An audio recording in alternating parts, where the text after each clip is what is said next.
இயேசு கிறிஸ்துவில் எனக்கு பிரியமானவர்களே, இன்றைய தலைப்பானது who has to pray for whom, யார் யாருக்காக ஜெபிக்க வேண்டும்.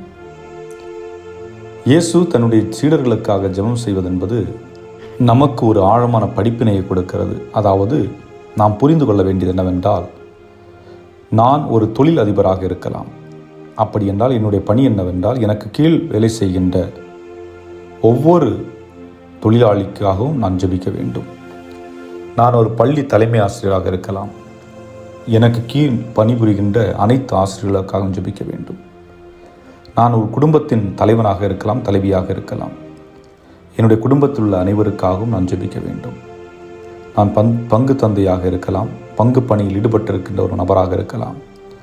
பங்கில் பணி செய்கின்ற அனைவருக்காக நான் ஜெபிக்க வேண்டும். ஆக எந்த பொறுப்பில் இருந்தாலும் உங்களுக்கு கீழ் இருக்கின்ற மற்றவர்கள் நலனில் அக்கறை கொண்டு அவர்களுக்காக ஜெபித்து அவர்களை கடவுளிடம் ஒப்பு கொடுக்க வேண்டியது நம் ஒவ்வொருடைய கடமை என்பதை நாம் புரிந்து கொள்ள வேண்டும். அடுத்ததாக, எதற்காக ஜெபிக்க வேண்டும்?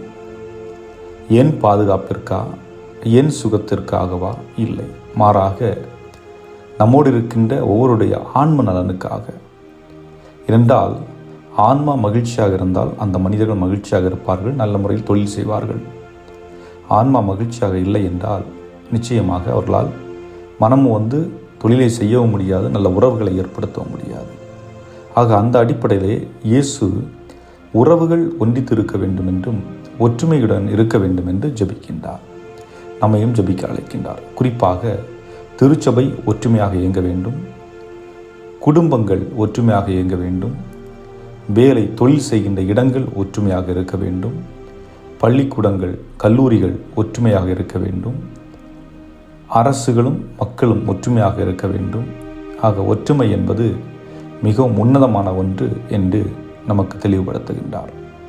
மூன்றாவதாக பார்க்கின்ற பொழுது, இயேசு தன்னுடைய சீடர்கள் உலகிலிருந்து எடுக்கப்பட வேண்டும் என்பதற்காக ஜெபிக்கவில்லை. மாறாக அவர்கள் ஒவ்வொரு சூழலையும் சந்திக்க வேண்டும், சவாலை சந்திக்க வேண்டும், சாதிக்க வேண்டும் என்பதற்காக ஜெபிக்கின்றார். அதாவது அதன் வழியாக கடவுளுடைய பணியை இந்த உலகிலே நாம் செய்ய வேண்டும் என்பதுதான் அவருடைய விருப்பம். ஆக இயேசுடைய பணி என்பது உண்மையை தேடுதல். உண்மையான இறைவனை இந்த உலகிலே நாம் தேட வேண்டும் என்பதுதான். அவர் எனக்குள்ளும் இருக்கலாம். அவள தெரசா சொல்வது போன்று, இறைவன் எனக்குள் இருக்கின்றார், அவரை தேடி கண்டுபிடிப்பதே என்னுடைய பணி என்று. ஆக நம்முடைய பணி என்பது அதுதான்.